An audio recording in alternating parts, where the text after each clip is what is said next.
नमस्कार दोस्तों, स्वागत है आप सभी का आई प्लानेट कम्युनिकेशन सेंटर की स्मार्ट क्लास की एक और नई वीडियो में। दोस्तों, आज मैं आपको इस वीडियो के माध्यम से 3 अगस्त 2025 को होने वाली RSCIT एग्ज़ाम हेतु मोस्ट क्वेश्चंस और उनके डायरेक्ट आंसर बताने जा रहा हूं। दोस्तों, ये वीडियो आप सभी के लिए बहुत ही खास होगी। दोस्तों, यदि आप हमारे इस चैनल पर नए हैं तो आप हमारे इस चैनल को लाइक और सब्सक्राइब अवश्य करें और इस वीडियो को पूरा ज़रूर देखें। तो चलिए दोस्तों, वीडियो को शुरू करते हैं। पैराग्राफ अलाइनमेंट कितने प्रकार के होते हैं?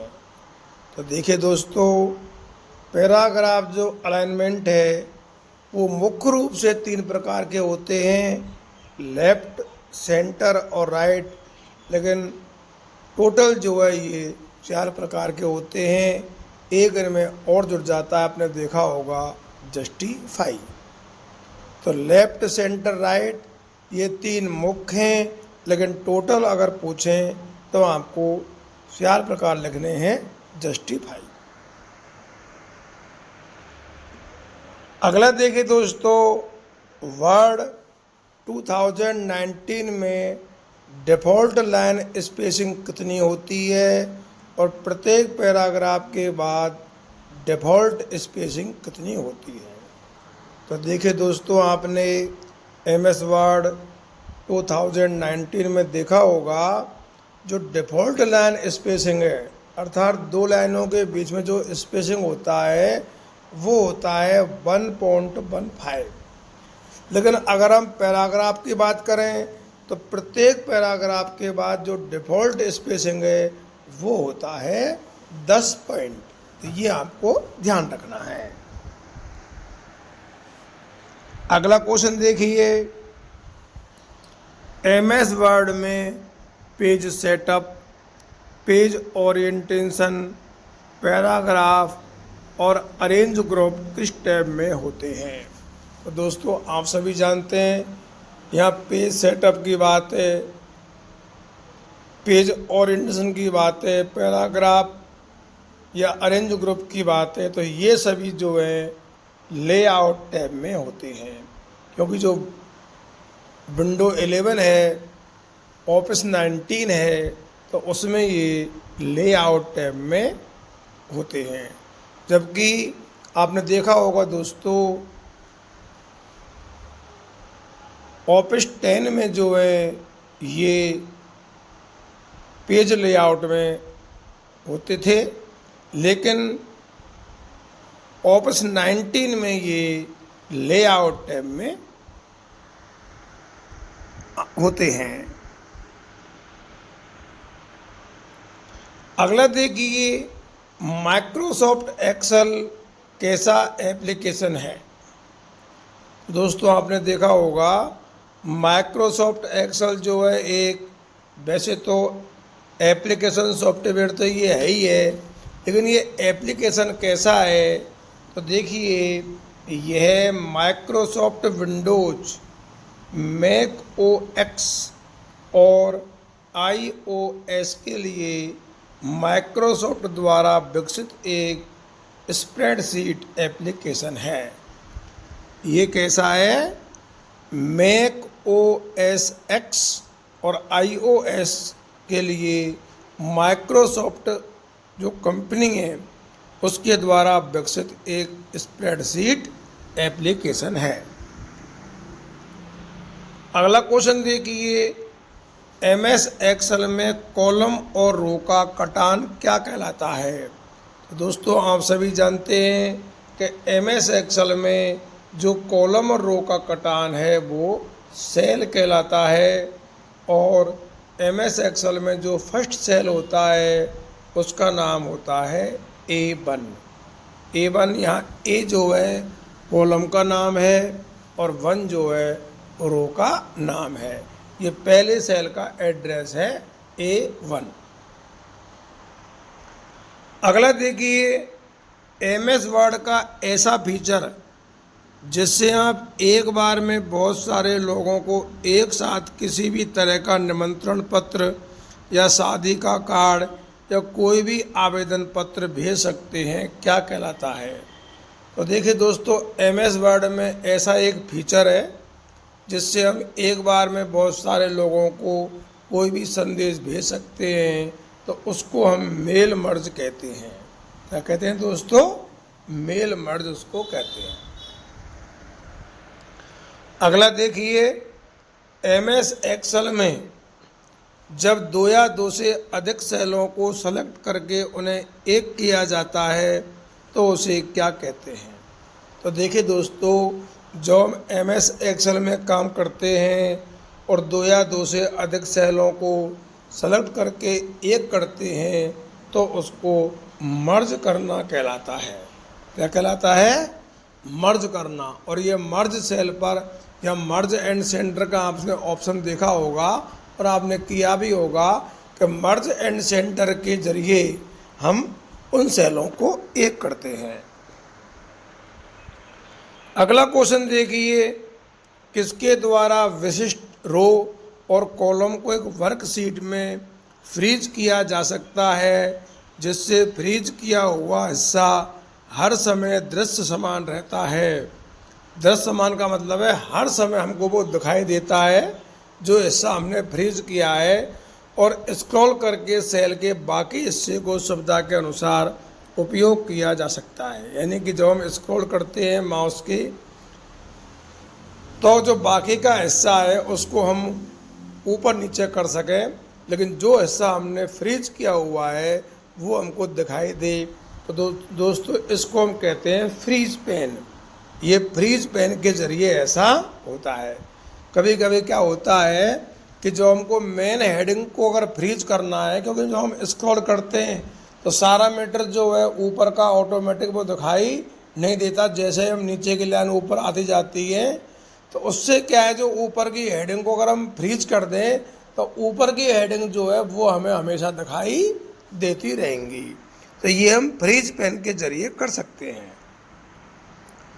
अगला देखिए, MS एक्सेल में वर्कशीट के डाटा का एक विशेष क्रम क्या कहलाता है? तो देखिए दोस्तों, जो वर्कशीट के डाटा का विशेष क्रम है उसको हम सॉर्टिंग बोलते हैं। और आपने देखा होगा सॉर्ट के अंतर्गत असेंडिंग और डिसेंडिंग ये दो ऑप्शन भी आते हैं, इनको हम आरोही अवरोही क्रम भी कहते हैं। दोस्तों, अगला क्वेश्चन देखिए, MS एक्सेल में किसी भी फंक्शन को या फॉर्मूला को लगाने की शुरुआत किससे की जाती है? तो दोस्तों, आप सभी जानते हैं कि MS एक्सेल में जब भी हम कोई भी फॉर्मूला लगाएं तो सबसे पहले हमको इक्वल का साइन लगाना पड़ता है, यानी बराबर के चिन्ह से उसकी शुरुआत की जाती है। अगला क्वेश्चन देखिए, MS एक्सेल में एक टेक्स्ट के शुरुआत और अंत में उपस्थित रिक्त स्थान को निकलता है। तो दोस्तों, अगर अपन कोई भी टेक्स्ट लिखें उसमें शुरुआत और अंत में अगर रिक्त स्थान है तो उनको निकालने का काम दोस्तों एक फॉर्मूला करता है, उसका नाम है ट्रिम फॉर्मूला। जैसे मान लीजिए दोस्तों, आप 8-10 व्यक्तियों के नाम लिख दें और उनमें स्पेस जो है आप अलग अलग दें। किसी में स्पेस आप 1 बार दें, किसी में 2 बार दें, किसी में 3 बार, किसी में 4 बार। तो उन स्पेस जो आपने दिया है उस स्पेस को बिल्कुल एक समान करने के लिए आपको ट्रिम फंक्शन का यूज करना पड़ेगा। अगला क्वेश्चन देखिए, MS एक्सेल में हैज का क्या मतलब है? तो दोस्तों, आपने MS एक्सेल में फॉर्मूला लगाया होगा और कई बार आपने देखा होगा कि जब हम MS एक्सेल में फॉर्मूला लगाते हैं तो हमको इस तरह का सेल में एक संकेत मिलता है। तो दोस्तों, इसका मतलब ये है कि एक सूत्र का परिणाम एक सेल में प्रदर्शित करने के लिए बहुत बड़ा है, अर्थात यह कॉलम विस्तृत सेल सामग्री प्रदर्शित करने के लिए पर्याप्त नहीं है। यानी जो हमारा कॉलम है वो क्या है, छोटा है, और जो हमारा परिणाम है वो बहुत बड़ा है, इसलिए हमारा परिणाम प्रदर्शित नहीं हो रहा। अगर हम सेल को थोड़ा बड़ा कर लेंगे, चौड़ा कर लेंगे, तो हमारा परिणाम हमको दिखाई दे जाएगा। अगला क्वेश्चन देखिए, दो सेल जैसे A1 में 12 और B1 में 2 ये वैल्यू है, तो C1 में इनके गुणा का रिलेटिव रेफरेंस क्या होगा। तो देखिए दोस्तों, अगर हम इनका गुणा करेंगे, A1 में 12 और B1 में 2 है और C1 में हम इनका गुणा करेंगे, तो सबसे पहले हम बराबर का चिन्ह लगाएंगे, फिर A1 जो है सेल हम उस पर क्लिक करेंगे। उसके बाद दोस्तों गुणा के चिन्ह के लिए हम कीबोर्ड से स्टार के चिन्ह का प्रयोग करेंगे और उसके बाद हम जो B1 हमारा सेल है उस पर हम क्लिक करेंगे।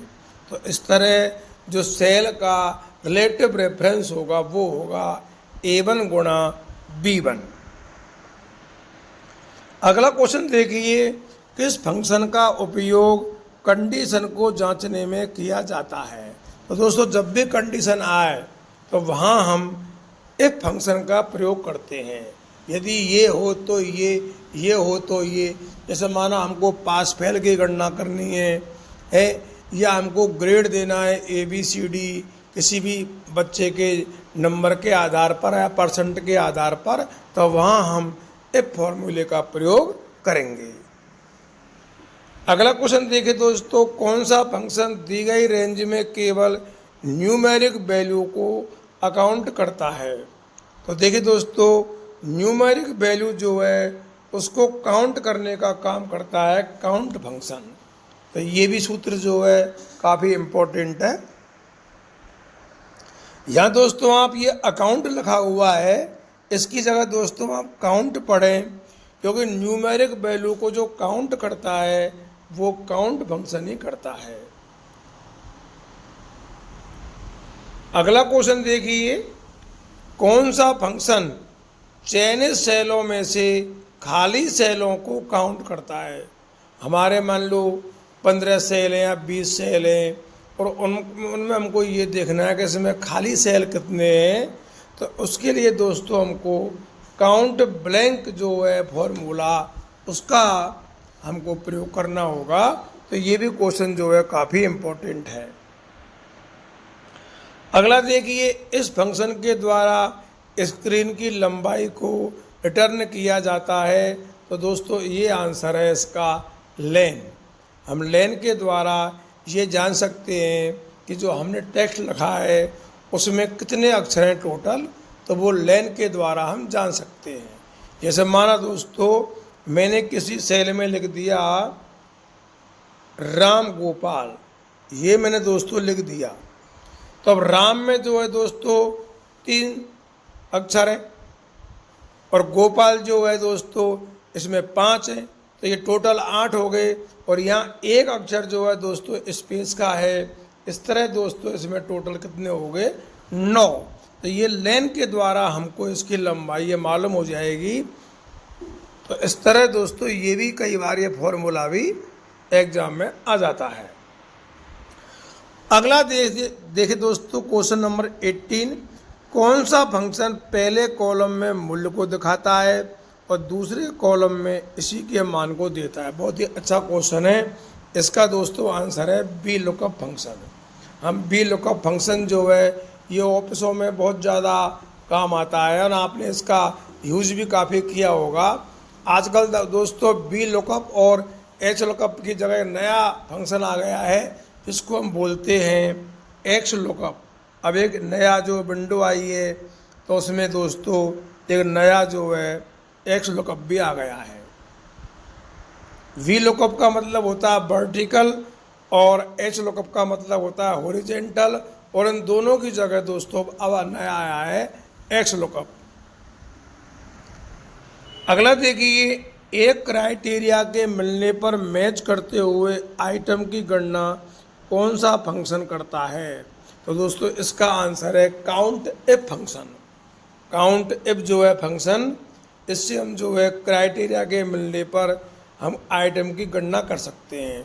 जैसे माना दोस्तों आप किसी ऑफिस में काम कर रहे हैं और वहाँ माना आप 1 महीने की अटेंडेंस आपने दी है और अटेंडेंस में एब्सेंट प्रेजेंट देखना चाहते हैं या किसी स्कूल में विद्यार्थियों की एब्सेंट प्रेजेंट देखना चाहते हैं, तो हम काउंट एम फंक्शन के द्वारा हम उस अटेंडेंस या प्रेजेंट जो है या एब्सेंट उनको हम गिन सकते हैं। अगला देखिए, एमएस एक्सेल में चार्ट पर प्रत्येक डाटा सीरीज किस कलर में प्रदर्शित होगी, यह निर्णय किसके द्वारा लिया जाता है। तो देखिए दोस्तों, एमएस एक्सेल में आपने चार्ट बनाए होंगे। चार्ट बहुत तरह के बनते हैं एमएस एक्सेल में, तो उसमें जो है कलर देना है, तो दोस्तों इसका निर्णय लीजेंड के द्वारा किया जाता है। आपने देखा होगा जो डिटेल होती है, जैसे हमने माना किसी चार्ट में राम, मोहन, श्याम ये नाम लिखे और उनके हमने सब्जेक्ट के नंबर लिखे, तो नाम जो होते हैं दोस्तों वो लीजेंड ही कहलाते हैं। अगला देखिए, एक्सेल 2003, एक्सेल 2007, एक्सेल 2019 का फाइल एक्सटेंशन क्या होता है। तो दोस्तों कई बार बता दिया आपको। देखिए, एक्सेल 2003 का होता है XLS, जबकि एक्सेल 7 या एक्सेल 10 या एक्सेल जो है 2019 इनका होता है XLSX। दोनों का या तीनों का यही होता है दोस्तों। अगला देखिए, एक्सेल वर्कबुक किसके संयोजन से बनती है। तो दोस्तों आप सभी जानते हैं कि जो एक्सेल वर्कबुक है वो वर्कशीट और चार्ट के संयोजन से बनती है। ये भी क्वेश्चन एग्जाम में दोस्तों कई बार आ चुका है। अगला देखिए, माइक्रोसॉफ्ट पावर पॉइंट 2019 किस प्रकार का प्रोग्राम है। तो देखिए दोस्तों, यह एक आकर्षक व प्रभावी स्लाइड्स शो प्रेजेंटेशन प्रोग्राम है। कैसा है दोस्तों? आकर्षक व प्रभावी स्लाइड शो प्रेजेंटेशन प्रोग्राम। अगला देखिए, पावर पॉइंट प्रेजेंटेशन फाइल को बंद करने की शॉर्टकट कुंजी क्या है। तो दोस्तों देखिए, अगर पावर पॉइंट प्रेजेंटेशन की फाइल को बंद करना है तो उसकी शॉर्टकट कुंजी है Ctrl+W। अगला क्वेश्चन देख रही है, अपने प्रेजेंटेशन में एक नई स्लाइड जोड़ने की शॉर्टकट कुंजी क्या है। कई बार दोस्तों बता दिया है कि नई स्लाइड जोड़ने की जो शॉर्टकट कुंजी है वो है Ctrl+M। अगला देखिए, जब आप पावर पॉइंट प्रारंभ करते हैं तो वह स्वतः ही नॉर्मल व्यू में खुलता है, उस पर हम क्या बना सकते हैं। तो दोस्तों उस पर हम जो है स्लाइड बना सकते हैं। पावर पॉइंट में क्या बना सकते हैं, उस पर स्लाइड बना सकते हैं। अगला देखिए, आउट प्रेजेंटर व्यू शॉर्टकट कुंजी क्या है। जो आउट प्रेजेंटर व्यू की शॉर्टकट कुंजी है दोस्तों वो है Alt+F5। Alt+F5। दोस्तों ये जो क्वेश्चन है ये मैंने क्या है आपकी जो RSCIT की बुक है उससे डायरेक्ट मैंने खुद बना के लिए हैं, बीच में बनाए हैं ताकि आपको ये RSCIT की एग्ज़ाम में बहुत ही अच्छी तरह से मददगार साबित हो सके। प्रेजेंटेशन की प्रथम स्लाइड से स्लाइड शो शुरू करने के लिए उपयुक्त विकल्प कौन सा है।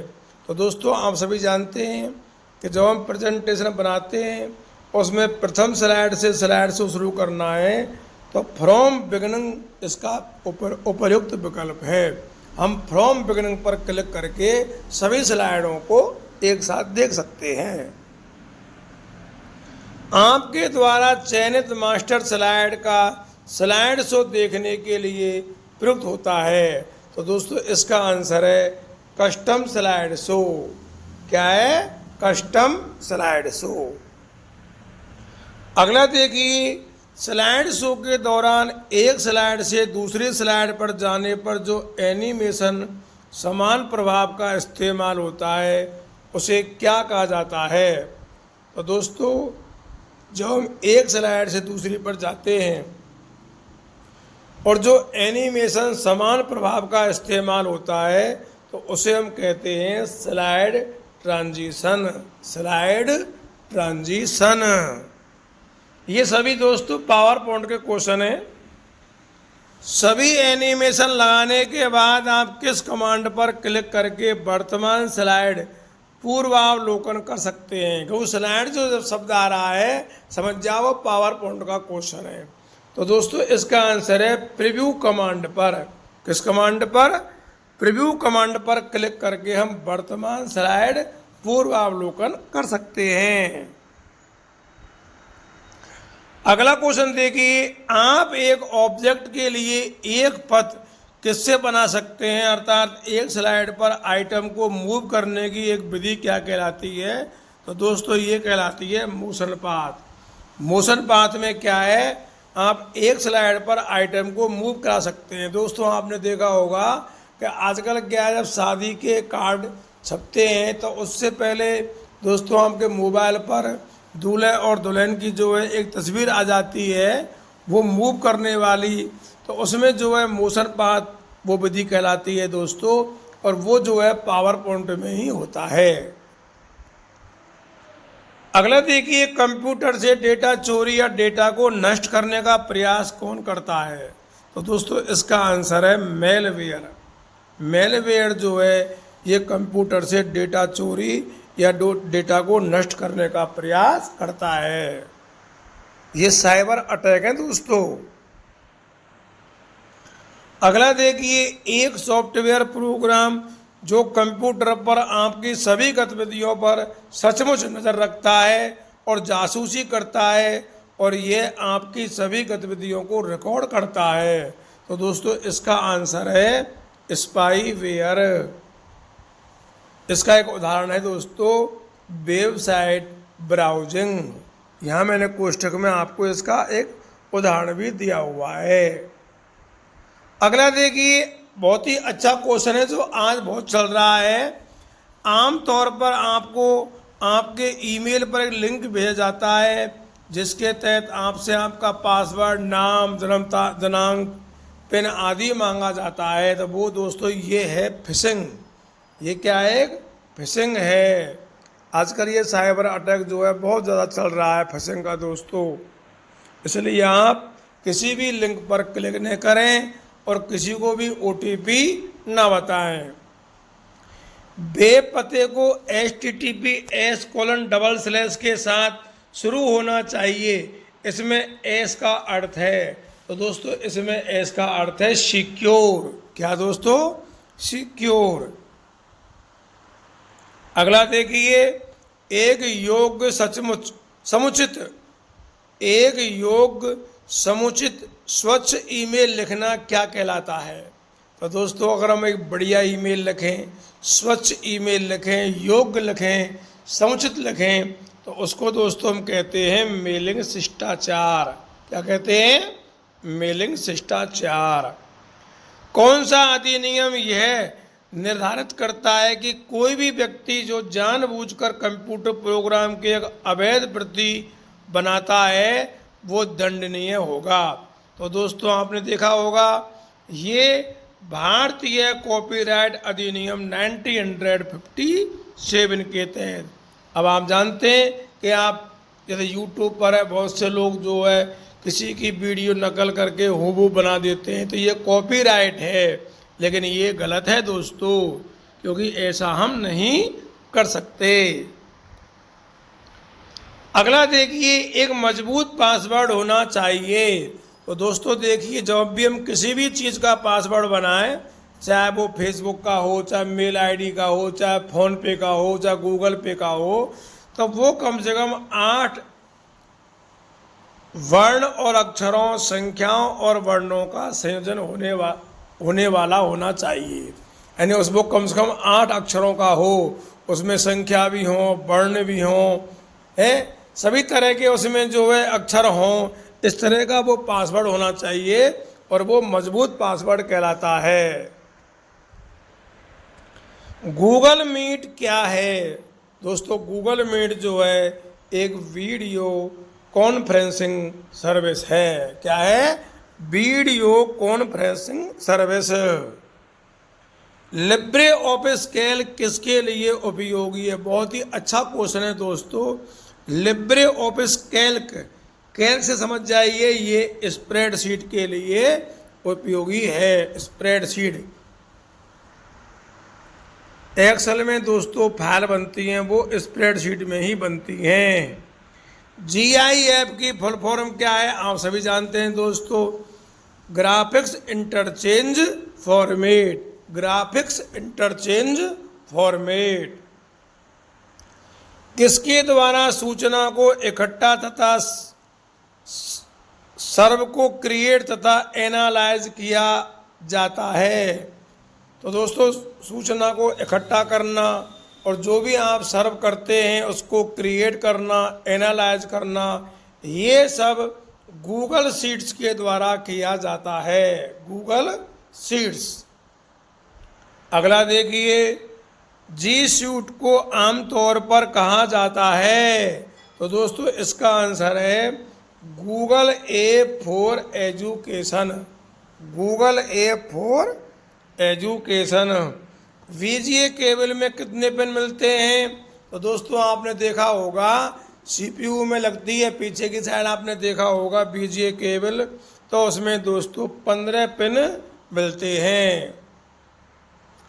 CD को फाइल कॉपी करने की प्रक्रिया को क्या कहा जाता है? तो दोस्तों अगर हम CD है कोई भी और उसकी कॉपी करें उस CD के फाइल की, तो उसको बर्निंग कहा जाता है। किसी भी CD में कोई भी चीज़ है और उसकी कॉपी करें तो वो बर्निंग कहलाती है।